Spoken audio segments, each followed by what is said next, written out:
Nobre é quem tem seu pensamento dirigido a todo momento para a causa divina, orando pelo bem do mundo e do próximo. Tempos atrás, escrevi um artigo intitulado Eu visto por mim mesmo. Diferentemente dele, que foi escrito sob um ponto de vista objetivo, desta vez, pretendo descrever subjetivamente meu estado de espírito tal como ele é. Atualmente, creio que não existe uma pessoa tão feliz quanto eu, e minha gratidão a Deus é constante e profunda. Qual será a causa da minha felicidade? De fato, eu não sou uma pessoa comum, sobretudo porque Deus me atribuiu uma grandiosa missão e esforço-me dia e noite para cumpri-la. Todos os membros da Igreja sabem que, através dela, um incontável número de pessoas está sendo salvo. Todavia, existe um segredo da felicidade que é fácil de ser praticado por qualquer pessoa, ou melhor, por quem não tem uma missão especial como eu. Primeiramente, desejo abrir meu coração, mostrando aquilo que é uma tônica em meu íntimo. Desde jovem gosto de dar alegria ao próximo, a ponto de isso se tornar quase um hobby para mim.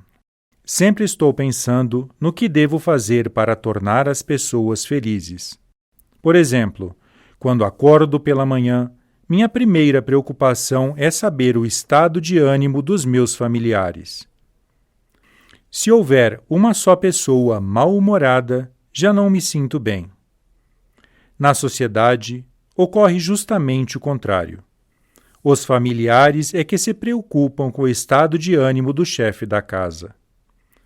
Como procedo de forma oposta, acho isso estranho e até fico um pouco triste. Portanto, para mim, é muito penoso escutar xingamentos, gritos de raiva, reclamações e lamentações. Também me é difícil ouvir repetidas vezes o mesmo assunto. Sou sempre pacífico, feliz e abomino o apego. Esta é a minha natureza.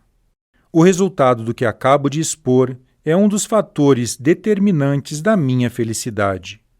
Por esse motivo, eu sempre afirmo: se não fizermos a felicidade do próximo, não poderemos ser felizes. Acredito que meu maior objetivo, o paraíso terrestre, estará concretizado quando meu estado de espírito encontrar ressonância e expansão no coração de todos os homens.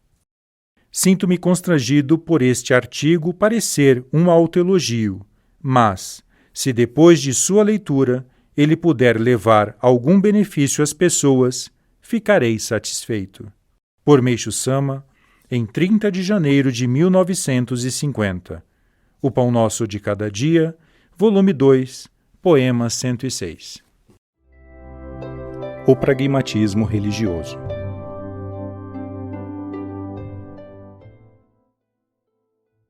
O pragmatismo, apresentado inicialmente pelo conhecido filósofo norte-americano Charles Sanders Peirce, tornou-se uma filosofia de âmbito mundial propagada por William James, que, hoje, chega a ser considerado seu criador. No Japão, o termo pragmatismo é comumente traduzido como utilitarismo ou praticismo.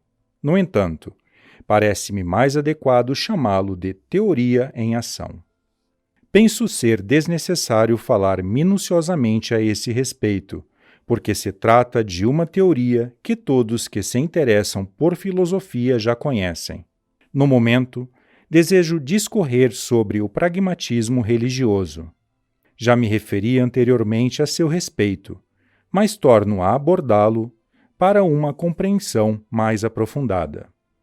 Quando se menciona pragmatismo religioso, temos a impressão de que todas as religiões tradicionais o estejam adotando. Sabemos que elas realizam, por exemplo, a divulgação por meio de textos, sermões, orações, rituais, abstinências e práticas ascéticas. Lamentavelmente, não chegam a influenciar o cotidiano, que é o mais importante. Falando francamente, elas não passam de uma espécie de aprimoramento espiritual distante da vida real.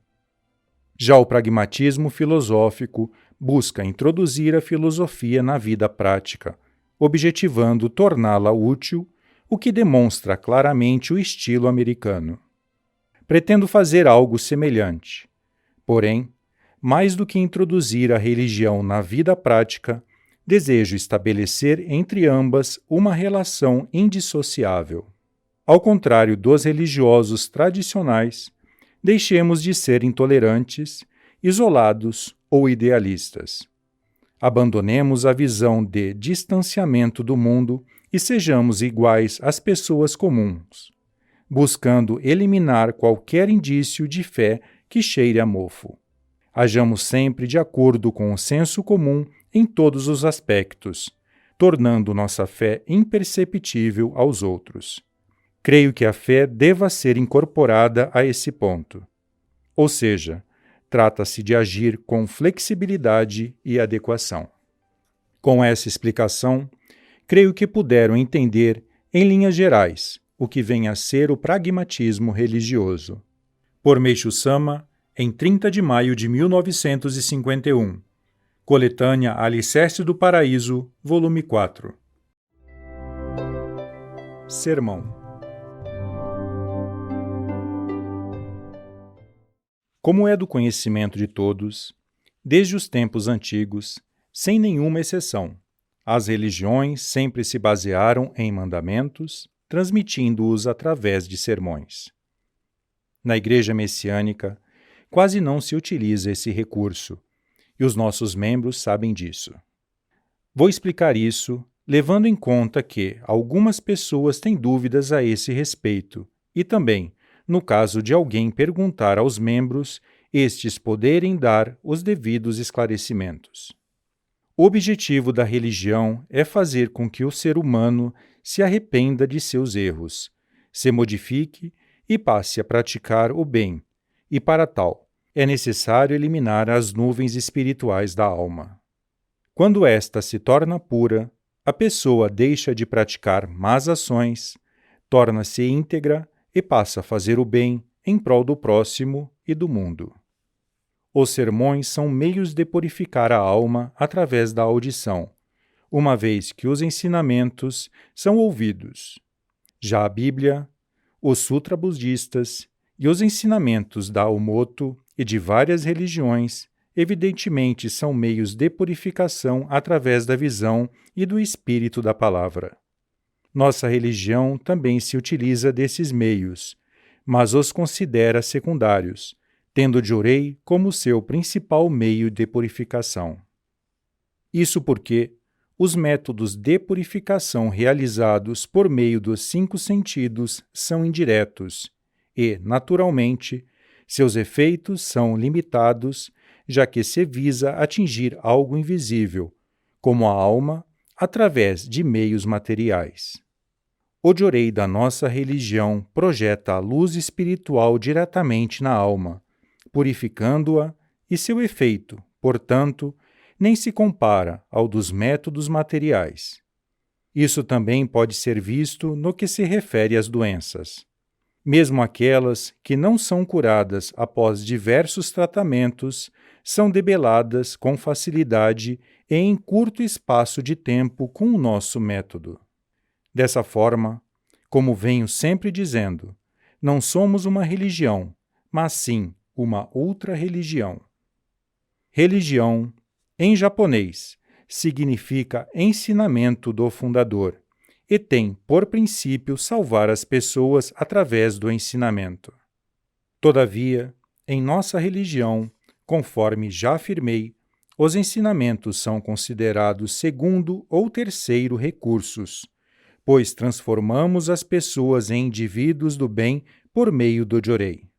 Com ele, obtemos 100% de eficácia, poupando tempo e trabalho. Portanto, não seria exagero dizer que somos mais do que uma religião. Visto que não encontrei uma denominação apropriada, chamei-a Igreja Messiânica provisoriamente. Pelo fato de até hoje não ter existido uma salvação tão maravilhosa como essa, é inevitável que não exista um nome para ela. Creio que não há alternativa senão chamá-la de luz da salvação. Por Meishu Sama, em 25 de agosto de 1952. Coletânea Alicerce do Paraíso, volume 1. Leiam o mais possível os escritos divinos. Como todos sabem, até agora viemos nos valendo do Jorei e das publicações para divulgar nossa religião. Daqui em diante, vamos difundi-la também em diversas localidades por meio de mesas redondas, palestras, etc., ou seja, por meio da audição. Até agora, tínhamos a difusão por meio da cura de doenças e da visão. Daqui em diante, acrescentaremos a difusão por meio da audição. Esperamos obter resultados significativos com esse método 3 em 1. Naturalmente, a difusão por meio da audição significa que explicaremos tudo sobre nossa religião por meio da palavra, demonstrando que se trata de uma religião extraordinária. Entretanto, para conduzirmos as pessoas a tal compreensão, é necessário que nós mesmos tenhamos vasto conhecimento sobre a fé. Afinal de contas, precisamos despertar-lhes o sentimento de desejar ingressar na fé messiânica por sentir que é realmente boa e maravilhosa. Muitos dizem que não sabem falar bem e que são péssimos oradores. Todavia, esse é um pensamento equivocado, pois não é com belas palavras que conseguimos tocar o coração do próximo. Como sempre digo, o que move as pessoas é o nosso Makoto. É com ele que tocamos a alma do ouvinte, ou seja, nós a despertamos e a movemos. É só isso. Logo, falar bem ou não é uma questão de segunda ordem. Mesmo para sensibilizar as pessoas com nosso fervor e Makoto, precisamos ter entendimento suficiente para tal. Assim sendo, faz-se necessário aprimorar o próprio conhecimento e, acima de tudo, ler os escritos divinos. Haverá muitas oportunidades em que as pessoas nos farão perguntas e, obviamente, elas não ficarão satisfeitas se as respostas não forem convincentes. Por conseguinte, por mais difíceis que sejam essas perguntas, precisamos dar-lhes respostas convincentes. Devemos nos acautelar o máximo, pois há pessoas que, sob pressão, respondem com mentiras. Às vezes, diante de perguntas difíceis, há quem se esquive por meio de respostas evasivas, mas isso não deve ocorrer de maneira nenhuma. Aos seguidores de Deus, mentir é imperdoável. Se não souberem responder, deverão dizê-lo francamente. No entanto, pelo receio de que, agindo assim, serão desprezados, costumam fingir que sabem. Procedendo dessa forma, o efeito será sempre o oposto. Por outro lado, quando se admite desconhecimento, a confiança se estabelece graças à sinceridade do outro. Por mais inteligente que alguém seja, ninguém sabe tudo. Assim sendo, desconhecer algo não é nenhuma vergonha. Às vezes, as pessoas me fazem perguntas sobre assuntos que já estão publicados nos escritos divinos. Isso se verifica porque elas estão faltando com sua leitura no cotidiano. Portanto, os escritos divinos devem ser lidos tanto quanto possível. Quanto mais os fiéis os lerem, mais aprofundarão sua fé e mais polida se tornará sua alma. Aqueles que negligenciam sua leitura vão perdendo a força gradativamente. À medida que a fé se aprofunda, mais a pessoa terá vontade de ler. É bom que o faça repetidas vezes até que os escritos se tornem parte do seu ser. Evidentemente, quanto mais leitura realizar, mais nítida será a compreensão da vontade divina. gostaria de aproveitar a oportunidade para acrescentar outro ponto. Muitas vezes, no caso do Dorei, há ministrantes que, embora não saibam a causa da doença, fazem ares de quem a conhece, o que é o mais repreensível. Tais pessoas, em especial, tendem a usar o subterfúgio de dizer que algo é espiritual quando não ocorre a cura esperada. Na verdade, é difícil determinar se a causa de uma doença é material ou espiritual. Originariamente, o homem é uma unidade espírito-matéria. Logo, não há tal distinção no caso do Dorei. Isto porque, se o espírito se cura, o mesmo ocorre com a matéria e vice-versa. Por outro lado, quando o praticante de Dorei vê que há recuperação rápida através deste, acha que se trata de uma purificação comum. Se ocorre o contrário, pensa que a causa é espiritual, mas isso é um grande erro. Tal postura assemelha-se à do médico que atribui característica de tuberculose a uma doença de difícil cura. Por Meishu Sama, em 29 de novembro de 1950, Coletânea Alicerce do Paraíso, volume 4. Poema 93. Ainda que não represente nem a milésima parte das bênçãos que me concedestes, recebei esta oferta como símbolo de minha sincera gratidão. Vou curá-lo, por isso tenha gratidão. Ou, se eu for curado, quero ter a permissão de ingressar na fé. Dizer isso ainda é tolerável. Há também quem diga, se eu sarar, farei o favor de ingressar na fé. Nesse caso, não se sabe quem é superior. Na verdade, agradecer depois de ser curado é o mesmo que utilizar Deus como empregado, pagando-lhe um salário. Fez esse trabalho, por isso vou lhe pagar determinada quantia. Com tal procedimento, até mesmo Deus virará as costas. Esse é um ponto realmente difícil. Por outro lado, a oferta monetária não deve ser recomendada a quem não tem sido muito agraciado. No passado, dentre os missionários de certa religião, alguns costumavam dizer às pessoas que estavam sofrendo com doenças que elas seriam salvas se oferecessem certa quantia. Houve casos em que a pessoa ofertava a quantia pedida, não sarava e acabava morrendo.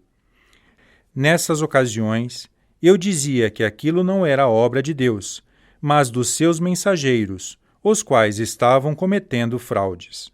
O correto é a pessoa, após ter recebido a graça, oferecer o donativo com verdadeiro sentimento de gratidão. Não se deve levá-la a fazê-lo de forma automática ou por imposição. Esquecer as graças alcançadas, inclusive a vida salva, e gastar muito dinheiro em coisas fúteis, oferecendo pequenas quantias como agradecimento, está fora de lógica. Conforme afirmei outro dia, é preciso estar de acordo com a lógica. Por Meishu Sama, em 27 de maio de 1953. Coletânea O Pão Nosso de Cada Dia, volume 1. Poema 144. Sinto-me imensamente feliz, pois estou no caminho do paraíso. Meu passado, que parecia um inferno, desvaneceu-se como um sonho. Quando salvamos um grande número de pessoas e somos úteis a Deus, nossos pecados e impurezas vão desaparecendo.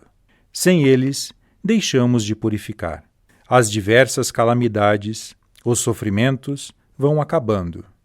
Assim, começamos a sentir paz interior e entregamos as preocupações a Deus. Contudo, não é fácil obter a paz interior de uma hora para outra. É preciso que a pessoa se purifique o suficiente.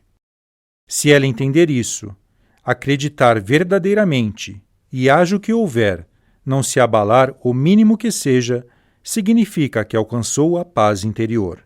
Mesmo que esteja sofrendo um pouco, encarará isso como purificação e, dessa forma, suas toxinas diminuirão.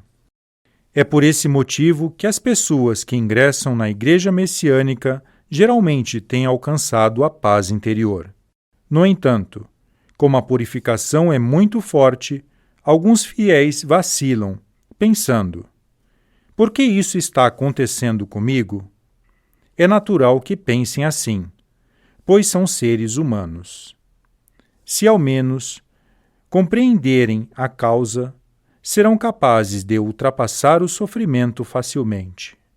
No meu caso, por exemplo, quando fui maltratado pela polícia no ano passado, cheguei a pensar: na realidade, Deus não precisava chegar a tal ponto. Por outro lado, refleti: por ter uma missão grandiosa, é natural que eu sofra mais que as pessoas em geral. Por Meishu Sama, em 5 de novembro de 1951.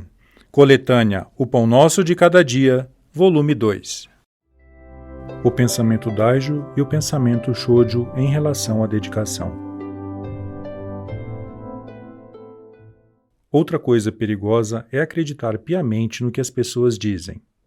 Logo, por mais que ouçam o que foi dito e o considerem correto, devem, primeiramente, analisar se o que foi mencionado está de acordo com a vontade de Deus. No caso de encontrarem alguns pontos que pareçam estar em desacordo com a vontade divina, consultem os escritos divinos. Dessa forma, como a maioria dos assuntos é abordada em algum dos escritos, analisem a questão e tomem uma decisão. Muitos erros são cometidos quando vocês não agem assim. Recentemente, houve um fato que quero mencionar. Um membro começou a dizer o seguinte: como a Igreja Messiânica construirá o paraíso, os lares também devem ser paradisíacos. Sendo assim, no que diz respeito ao dinheiro, somente a quantia que sobrou do orçamento deve ser doada, evitando criar dificuldades financeiras. Ainda segundo sua afirmação, este seria o procedimento correto, pois assim não se sofreria monetariamente. Doar dinheiro em condições financeiras difíceis significa a criação de outro sofrimento, e isso não estaria de acordo com a vontade de Deus. É uma afirmação que se baseia no antigo ditado: a fé só nasce quando temos tranquilidade financeira. Um membro, ao ouvir tal argumentação, ficou impressionado e, então, esse ponto de vista foi se espalhando. No final, chegaram a dizer que os lares não se tornavam paradisíacos porque o dinheiro era doado com sofrimento. Então, outro membro começou a dizer que Deus está, atualmente, precisando de muito dinheiro.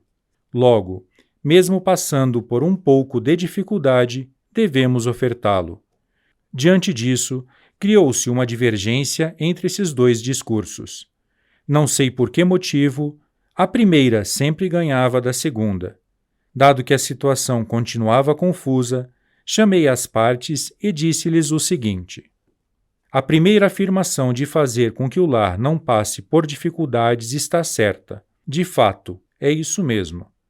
Também está correta a segunda afirmação que Deus está precisando de muito dinheiro e que é preciso ofertar dinheiro a todo custo, por maior que seja o sofrimento, para construir o quanto antes o paraíso terrestre e salvar o mundo. Ambas estão corretas. Só que uma é Daijo e a outra é Shōjo. A primeira é um pensamento Shōjo, a segunda, um pensamento Daijo. Então, no segundo caso, será que as pessoas passarão por dificuldades por ofertarem dinheiro? Obviamente que não. Se for um Deus que, embora lhe ofereçam dinheiro, deixa a pessoa no estado de sofrimento, é melhor deixar de adorá-lo. Experimente doar em meio a algum sofrimento. Ofereça com a deliberada intenção de passar por dificuldades. O valor doado retornará multiplicado por 10. Longe de passar por dificuldades, o dinheiro retornará a você abundantemente. Falando-lhes dessa forma, ambas as partes entenderam. Principalmente as pessoas de pensamento Shōjo compreenderam bem e outro dia vieram pedir-me desculpas. Estamos sujeitos a esse tipo de acontecimento. Por esse motivo, achando que seria interessante que os senhores também soubessem da existência de problemas dessa natureza, referi-me a eles aqui. por Meishu Sama, em 7 de junho de 1952. Coletânea Alicerce do Paraíso, volume 4.